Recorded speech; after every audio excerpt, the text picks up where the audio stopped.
So how many of you guys were here last year when I came in to give a little action? Okay, I have a flow.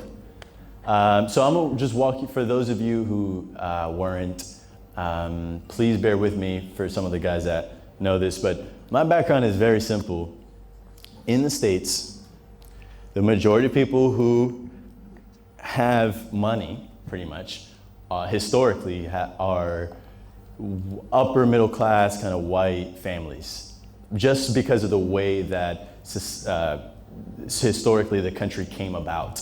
And so for the 90% of the population, really more, who happen to be of color, who happen to come from immigrant families and so forth, you're left with the rest of it. You're left with working, what we call blue collar jobs. My mom was a custodian, my pops was a presser and a dry cleaner. They were not exposed to careers, they had jobs. And so as a result, growing up, it was just moving around a lot. It was my parents doing everything they can to put some food on the table. Anyway, the reason I offer that context is because that chip on my shoulder, growing up, the way we did, placed a massive chip on, I had something to prove. I was like a really, how if someone's very short, they just have a Napoleon complex, they're like, yeah, what's up? And they want to size up to everyone because they have that chip on their shoulder. Well, I had a chip on my shoulder. I was like, well, fuck you. I know that I amount to more than my present conditions. I know that. But what happens when you have something in your mind, but it's not yet a physical reality? That is where all the magic happens. When you have something in your mind, but it's not yet physically evident, that is where all the friction occurs. That's where all the growth occurs. That's where all your challenges occur. And it's easy for, people say seeing is believing. That's super fucking easy. Someone to say, oh yeah, once you're a famous designer, yeah, I believed in Tommy Hilfiger all along. But everyone goes through a period in which it's just you, yourself, and your thoughts. So anyway, I start with that because that was my situation. I stepped into the real world with that lens of, I know I'm gonna do something. I don't care what it was. I didn't. I was in school to be a jazz musician. I wanted to be the best jazz musician in the world. That was my thing.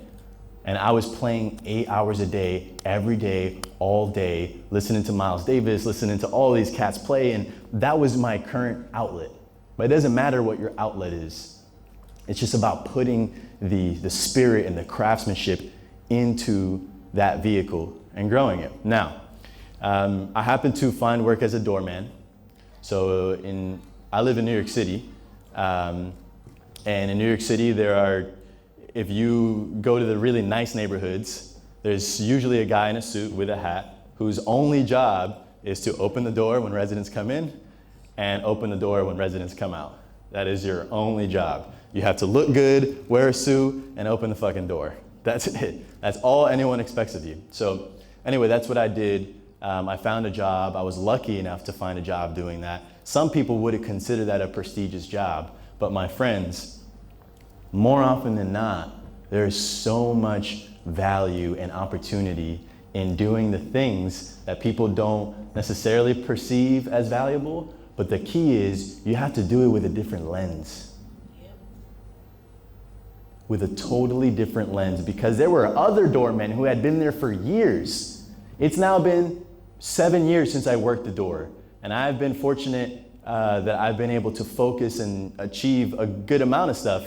And I go and I visit that building, and the same doormen are still there. Now, I'm not gonna knock them because everyone has different situations. Maybe they are, putting food on the table for their kids or what have you, but the point is, they didn't see it differently. They saw it as opening and closing a door. I saw it as, I have access to people here. I have access to people, and every person knows something that they can share with me. Let me be that earnest kid in the room that everyone just likes and wants to work with. So over time, eventually I won the heart over of a resident. He was a multi-millionaire guy, Puerto Rican guy. And he was like, damn, John, he's like, you don't need to be behind that desk. There's so much that you can do. And he exposed me to business. He exposed me to the idea of creating more value with an hour. Like, that was just mind-blowing to me. Like, working as a doorman, I started at $9 an hour, and I ended at $14 an hour. But at $9 an hour, no matter how many times I opened that damn door, and no matter how many times I smiled and looked good and opened and closed it, and opened and closed it, aside from the occasional tips, you're not gonna make any more than that. So I decided to embark into business. And I think what I wanna talk about here is that I think when folks are on the stage and you hear them on panels, I think we have a tendency to pretend like we have it all figured out. But the reality is that I still largely don't know what the fuck I'm doing. Like, when I got started, it was fascinating because you see people perceivedly on the other side and you think that they have it down pat. But as you march on and you seek advice, like I was really hungry, always seeking for advice. Like have you guys ever, how many of you folks here, like, let's say I designed a logo and I knew which logo I liked best, but I still presented it to people and I was like, yo, which one do you like? And if they chose the one that you don't like, you're like, yeah, I guess that's cool. But if they chose the one that you like, you're like, yeah, that's a great choice, right? Because you're just validating what you already know, right? That intuition. And so in my particular case, this guy had a chain of dry cleaners and he said, hey, go out there and convince people to give you their clothes. I'll clean them on the cheap. You charge the market rate and you can make that spread. So this shirt that you have on, this plaid shirt, in the States would cost you $4.50 US dollars to dry clean. I would convince you, hey, how are you? My name is John Henry. Listen, I run a mobile dry cleaner. I will get you your clothes in 24 hours guaranteed, ding, with a smile on my face. And most people will say no, but eventually someone would say yes. I take it to Hugo, he charged me $1, I charge you $4.50, I make $3.50. Pretty simple. Fast forward, I picked up some big movie accounts. So I did all the clothes for Law and Order, Boardwalk Empire, Wolf of Wall Street, Amazing Spider-Man 2, Ninja Turtles, Barclays Center, Spike Lee, Mike Tyson, Jay-Z, Beyonce, and it just went on and on. And the fascinating thing is that I dropped out of college to do this. I was 18 years old, I left school. Guys, I don't read many books. One of the questions I get a lot while I'm here, people will ask, yo, what books do you read? Guys, like, I just don't read that much. I've been so, my career path, I can only speak on my career path, has just been fundamentally based in going out there and experimenting by doing. And that step, like all the magic lies in that step. And right now the barriers to entry are so low. And I've heard technology defined a bunch of different ways here, and there's a big presentation with a lot of big buzzwords that I don't know anything about. But I shared on Instagram the other day that for me, technology is change. Like, that's it. When something changed, like a hammer is technology, literally. A hammer was a tool that at that time, that was a technological breakthrough. Like, oh shit, I don't have to slam it with my fucking fist. Like, I can use a tool to do it. And then agriculture was technology, and the printing press was technology, and so on and so forth. But now we don't look at those things as technology because we're past that. But the point is, there's constant change that's going on. And for me, I'm not technical. I built and was fortunate enough to sell a tech company. I'm not technical. I can't write a line of code. But what I can do is spot when something's changing. And when something's changing, guys, it doesn't take a fucking rocket scientist. Like, it doesn't. It doesn't even take a lot. I'm not even that talented. Like, and real talk, like, I dropped out of school. I never took in the States we have standardized tests, the SATs, the ACTs. I never took those tests, but I'm willing to bet that my IQ did not come in that high. And I'm not saying this to sell myself short. I believe I have some gifts, but my gifts did not lie in IQ. My gift happened to be in EQ, emotional intelligence. But there is a lot of emphasis, and I think entrepreneurship now is presented in such a way where you're made to feel like you need to be a Steve Jobs, like you need to be an Elon Musk. Like, I feel like your entrepreneurship is presented in a way where like, it's intimidating. Like me too, I was intimidated. I was like, damn, I'm going up against all these dudes. Like Kanye's got a song where he goes, damn, these niggas that much better than me? Like, you're just in the mirror like, guys, I deal with those doubts. If you deal with them, just know that it's a totally normal part of the journey. I was getting started and I was reading TechCrunch and Fast Company. And mind you, these media publications, they get paid on how many clicks and how many views they get. So they'll find a situation that occurs that's really rare, incredibly rare, and that's why it's news. And then they'll write a sensationalized headline about that and say, founder raises $5 million in 6 months. And then they put it out there and they have a massive platform. They disseminate it. People are like, holy shit, and then they share it, and then they share it. And then over time, a perception is created that that's the norm. But it is 100% not the norm. When I was starting out my business, 18 years old, no business experience, no formal experience, my parents were merchants and worked jobs and relatively poor, but I couldn't go to mama and say, yo, mom, do you know how to balance a checkbook? Do you know about a profit and loss statement? Do you know about assets? Do you know about taxes? Like, I didn't have all those resources that are at my disposal. And if we come from a similar background, then that makes two of us. And so little by little though, that's eroded when you take, bless you, when you take action. And so here I was, it was just going out there and doing the damn thing. That's why I have so much respect for Jaden. It's just going out there and doing the damn thing. And the fascinating thing is, for me, it doesn't matter about the scale. I don't give a shit if this room has 10 million people in it, or if it's got 10 people in it, or if it's got 100 people in it. It's just the fact that it's happening. And so what I mean by that is a lot of people place emphasis on scale.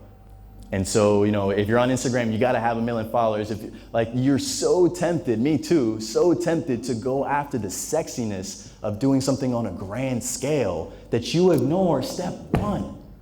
Step one. I have a vlog. Right now we're recording. Vlog, I fucking love you. Thank you so much for watching my videos, even though on some of my videos, I get 54 views. That's 54 people that are actually sitting down and consuming this content. That to me is mind-blowing. So we're living in an era in which we can create context for ourselves. The other day I was in Amsterdam, and before Amsterdam, I was in San Francisco. While I was in San Francisco, I posted about being in San Francisco. I dropped a vlog. And when I was in Amsterdam, someone was like, oh, I really loved in San Francisco when you talked about, and I was like, damn, it just blows my mind every time.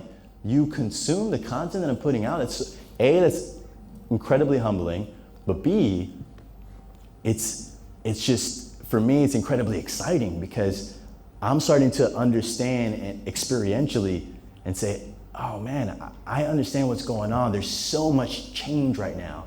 Fundamental, massive amounts of change that, to put into perspective, last year was the first year in the States and perhaps abroad, I'm not sure, that advertising spend, so big brands spending money to advertise stuff, they spent more in digital than they did in traditional TV, print, and radio. Guys, it's never gonna go back. It's never going back. There's more resources now flowing in a new direction. So what does that mean? That's a lot of change. Why does that matter?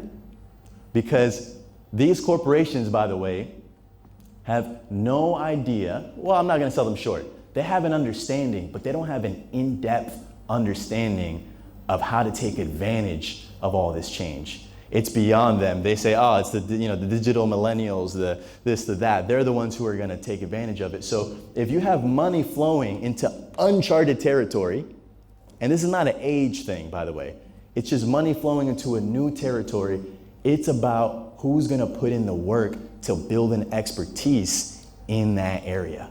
Right now, I'm cashing in on the fact that I've been putting content out for a long time. I am cashing in on that. I am building a business. I can go and speak. I get paid to speak. I get paid to fly and travel and blah, blah, blah, and wear cool shit and da, da, da.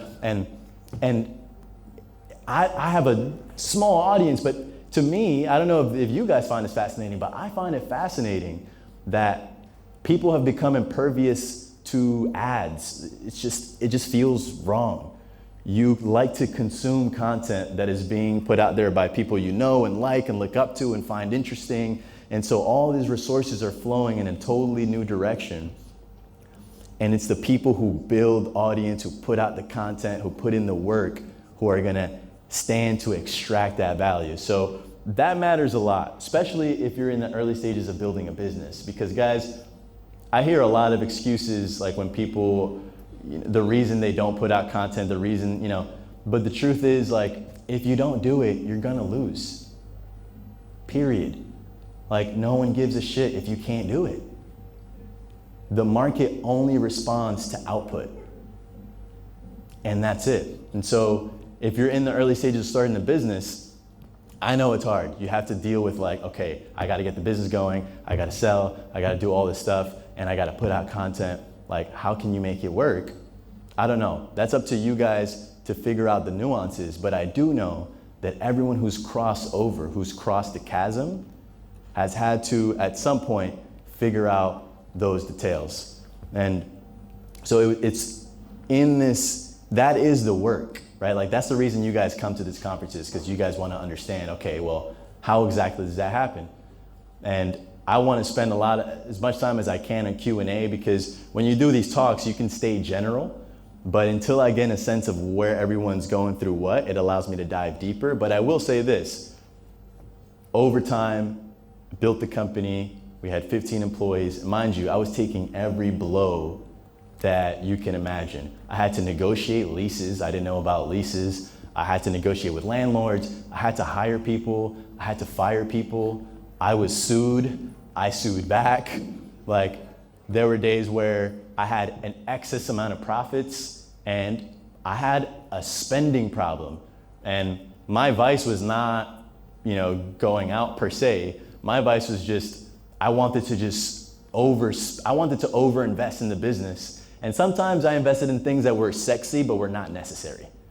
And my poor decision making in some times actually put the business in a pretty bad state. And I had to dig myself out of that hole and come back out and learn the same lesson again. Like some people say, I never made the same mistake twice. I've made the same mistake a fuck ton of times. Like, it's not just you, I promise. I've made the same mistake a lot of times because you learn the same lessons in levels, in varying stages, right? I've built my confidence as an entrepreneur. Now I'm an investor, I'm learning to build my confidence as an investor. And we learn in a very specific way. So unless you've done that specific thing for a prolonged period of time, you're not gonna have the chops, you're not gonna have the reps. Like, it takes a lot of time, right? And so it takes the reps. Now, going back to the doubt for a minute. Guys, I wish, this still happens to me, where I look in the mirror and I'm like, damn, like, what did I sign up for? Like, who do I think I'm gonna go and do what? I'm gonna go and invest in how many people? And I have real estate right now. And when you buy real estate, the bank loans you money. So now is the first time where I have other people's money that I gotta account for. So I have other people's money, have other people's expectations. I have the bank loaning me this. I now have a personal brand. So if I don't post and people are like, yo, where you at? I can't go. Like in Harlem, which is where I live, it's your local community, so I know a little bit more people. So if I go out, then I got to deal with people, just trying to say hello. And like, sometimes it drives me just fucking mad and I don't want to talk to anyone. And sometimes when things are going poorly, one thing you got to understand is that when things are going well and you're out there, trust me, it's awesome. Like, I take a stroll down Harlem, it's like, yo, what up? And just wait for people to say, yo, I love that thing that you did. But when things are going shitty, you face the same amount of scrutiny and pressure. And sometimes, I don't know about you guys, but sometimes for me, I feel like that pressure is just too much to handle. And it's in those moments I go in these rabbit holes of doubt. I'm like, oh my God, like, what is this all for? And then I ask myself in the mirror, this is the one question that I ask myself that gets me out of that state. I ask, if it can be done by anyone, why not you? I ask myself that it still gives me chills because, doubt, again, it comes in levels. I have no doubt in my mind I can go and start a dry cleaner again and sell it. I've done that. Then I face that challenge of building an incubator. I've done that. Now I'm building a fund. And I do, there are those moments of doubt. They come in phases. And so you ask yourself that question. And so these are the macro kind of beliefs that have pushed me through and allowed me to build a career. I think the last macro thing I'll touch on, then I want to dive micro. I want you guys to ask questions.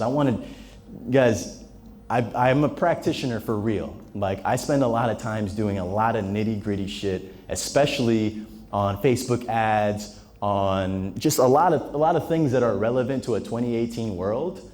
I spend a lot of time harnessing those skills so we can go there. But I think another thing that's fascinating is that I can't overestimate the value of an important narrative. So in other words, do shit that's worth doing. Like, I get people that come up to me, and I've had a good amount of press, so folks will ask, like, yo, how do you get press? And I'm like, yo, I'm doing this thing, I'm doing that thing, I'm trying to get PR. Like, I need a PR agent. No offense to the PR agencies here. But the way you get press is do something fucking interesting. Like, do something if you're gonna do something at all, like, why wouldn't it be something distinct and cool and interesting and differentiated? Because my mentor always tells me, I'll bring him opportunities and he'll say, John, if it's not different, like, I just don't want to touch it if it's not differentiated. It needs to be something different. And it doesn't need to be the business. It could just be your own personal path that you've chosen to walk.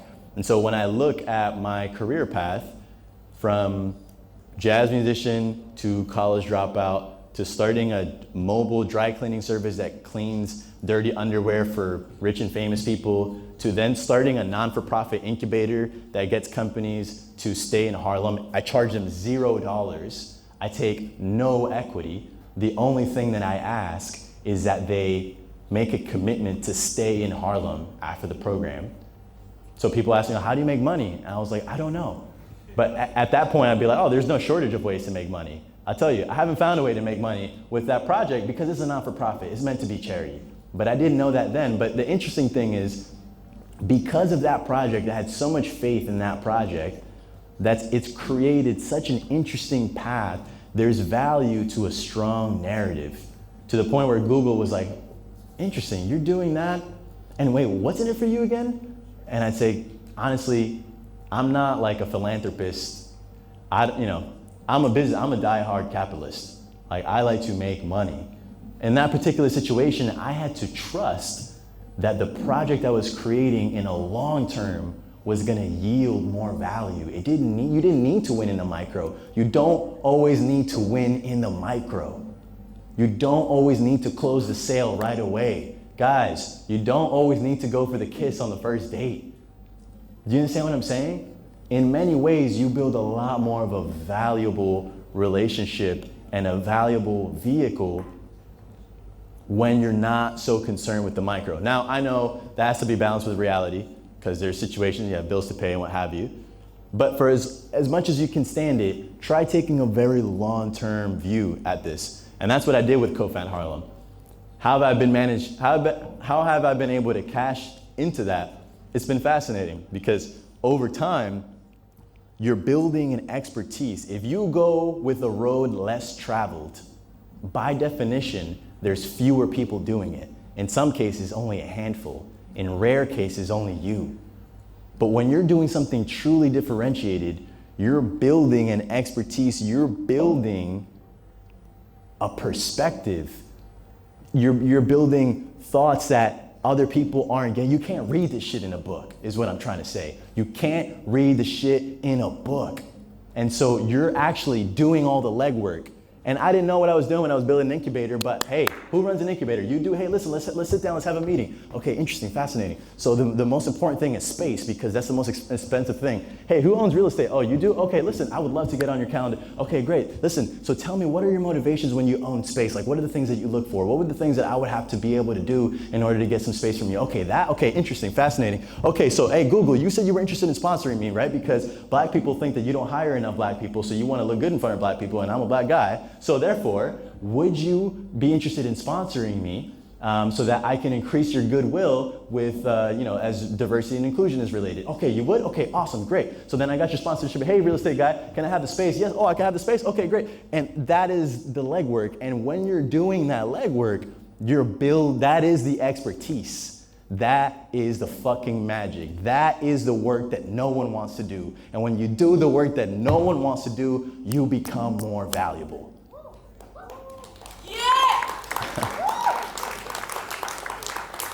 And when you build this value, now all of a sudden, I found it fucking fascinating. When I'm starting to get calls, now it's the reverse. Now I don't gotta call people. Now people are calling me and saying, yo, John, listen, we're building out an incubator program and we love your expertise. I'm like, motherfucker, when did I become the expert? I still don't consider myself an expert, but I just found it fascinating that people were now calling me and saying, listen, we'd love to do this and we love the outstanding work that you're doing, John Henry.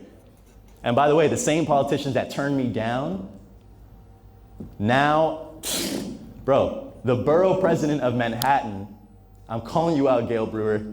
We're not gonna put this on the vlog. I get crucified in New York. But the borough president of Manhattan, I needed a recommendation letter to get a grant for $80,000. I was beyond broke. I was all in, chips all in into this one grant. And grants are very political in New York, probably here, probably everywhere. And I just needed her to write me a fucking letter that says, I approve of John Henry, because everyone was hesitant, but if the boss does it, and it wasn't gonna cost her anything, but if the boss does it, then everyone follows behind and then I get the grant and then I'm good to go. But it was early, so the risk, the political risk is that, if you fund enough projects that don't go well, then your stakeholders will say, well, what about that time that you funded that project that failed, and then they don't get reelected. So politicians are very motivated, unfortunately, by very short-term election cycles.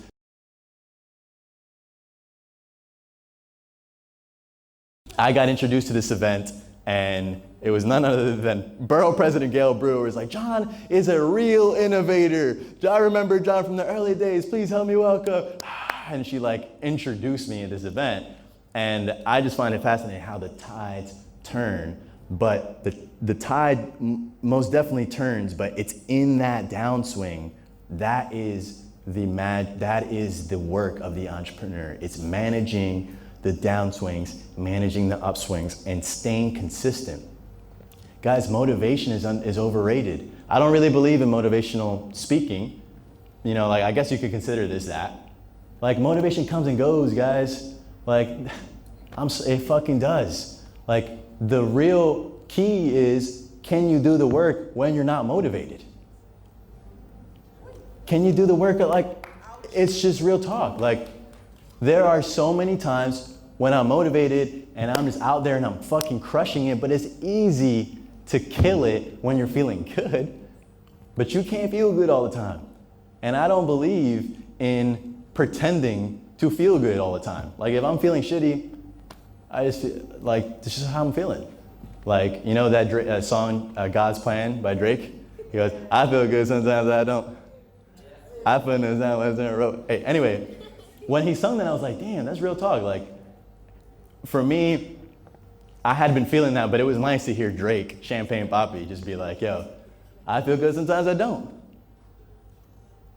I hold back sometimes I won't, right? So it's, our emotional temperaments vary, the ups and downs vary. On a macro scale, the market goes up and down, everything goes up and down, but if the entrepreneur can stay committed and build out that consistency, eventually you develop that expertise. When you develop that expertise, you start getting paid for it. Now people find it reasonable to pay me what I consider to be somewhat exorbitant amounts. I actually feel guilty because meanwhile, my parents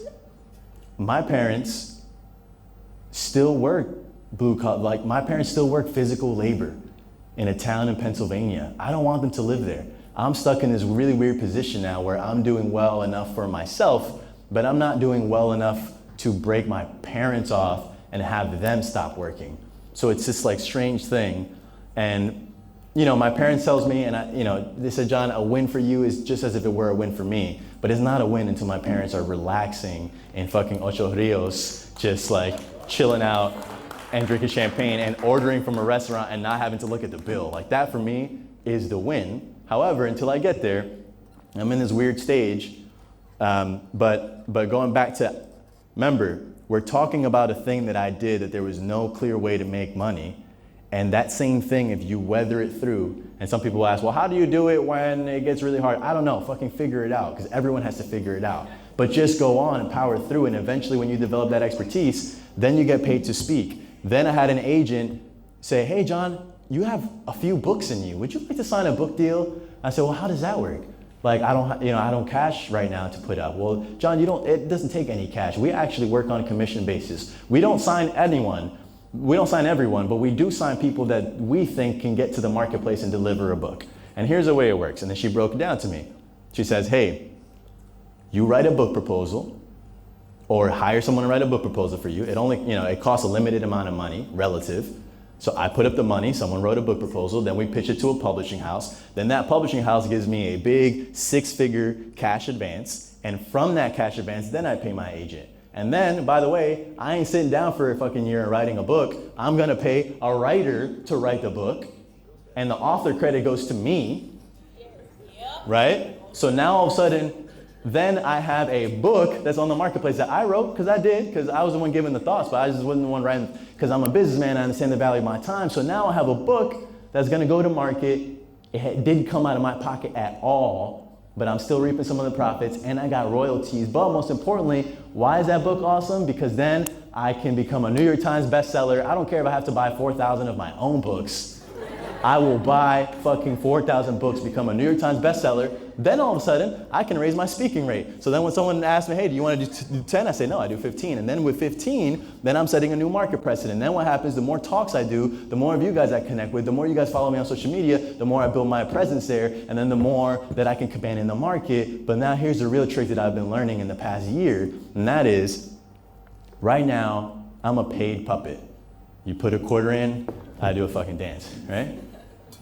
And eventually, it was actually, a guy that I met here last year. His name's Kevin. I don't know if he's in here, but Kev, he told me, he's like, John, your income is tied to your time.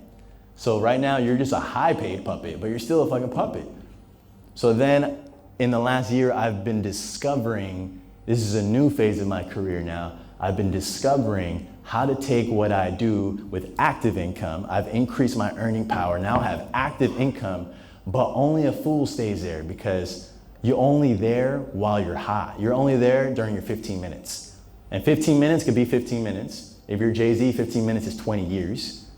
You could be a one-hit wonder, you could drop one hot album, however long it is, you're only there while you're there. And so I'm entering into that space right now. I just signed a TV deal with Vice. I'm gonna be hosting a show for them. My platform is gonna be, thank you guys. My platform is gonna be beyond elevated now. I'm not fucking resting all while I'm on air. I'm not gonna be like, oh yeah, I'm on air, and just like getting ass and going out to the club. I'm like, no, I'm on air.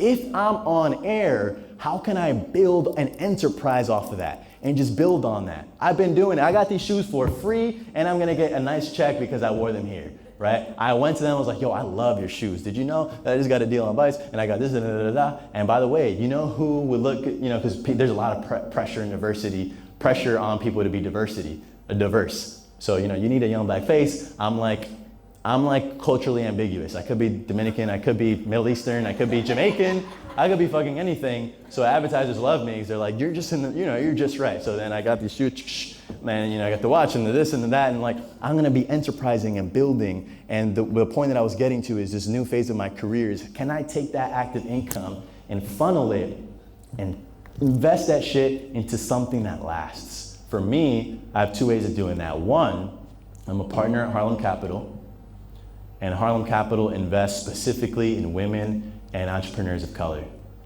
And the reason we do that is because in the States, Entrepreneur really just means rich fucking white kid whose parents could write them a $100,000 check, say, here, go and get started. They have limited risk, because if they win, fucking awesome, we have a great entrepreneur in the family. If they lose, no problem, I know someone at Goldman Sachs, I'll call and get you a job.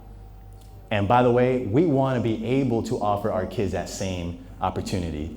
But presently, we don't. And so what happens is the majority of venture capital and investment and what have you flows to a group that has come from privileged backgrounds. But there's an enormous amount of people that, you know, are talented and hardworking, have the skill base and have a different view on things, and have not historically received that capital. So when people hear that I invest in black and brown people and women, they're like, oh, good for you, John. You're doing the Lord's work. I'm like, bitch, I'm making money. Like, I'm investing in people that people are not investing in. And so going back, remember I said a distinct narrative. I did it with dropping out of college. I did it by doing this weird thing, the incubator, blah, blah, blah. It's happening again. It's version 3.0. You're always having to find how to build a unique narrative in your own way on a new level. So I'm doing that. So that's one way I invest. And then lastly, I invest in real estate, because every month people got to pay their rent. And if they're going to pay it to someone, they might as well pay it to me. Right? I'm just kidding. No, but like the real talk is, like, the majority of renters are of color and the majority of owners are not. So we have all this income, and rent is like 30, 40, 50, sometimes 70% of our income is being spent on rent, and it's flowing in the wrong direction. Why would we not want that to flow back to a landlord of color? And I look out for my tenants when they say, yo, I'm a month late on my rent. I'm like, all right, motherfucker, just don't be 2 months late. But 1 month is okay, right? But like, you know, that sympathy doesn't exist outside of your communities. It exists in your own communities. And so I thank you guys for listening to me. I'm passionate about sharing the things I've been able to learn, because what I'm realizing is these things are not hard to grasp. I've been reading you guys as I've been sharing them, and I can see that this information is easily digestible. It's just a matter of being exposed to the information and being able to absorb it. And again, if we would have come from rich families, we would have known this shit off the jump. I would have known how to enterprise, how to do this, how to do that. But because if you don't, you're just underexposed to it. You never take advantage of it. And we continually fall into this vicious cycle of just earning to pay rent someone else, to drink it away, to whatever it away. And then whatever spare time you have, you spend it consuming Instagram, consuming da-da-da-da. And so we just earn to just give almost all of it away. And so I'm very passionate about reversing that. Can we go from consumers to producers and keep the wealth in our community? That's my time, guys. Thank you so much.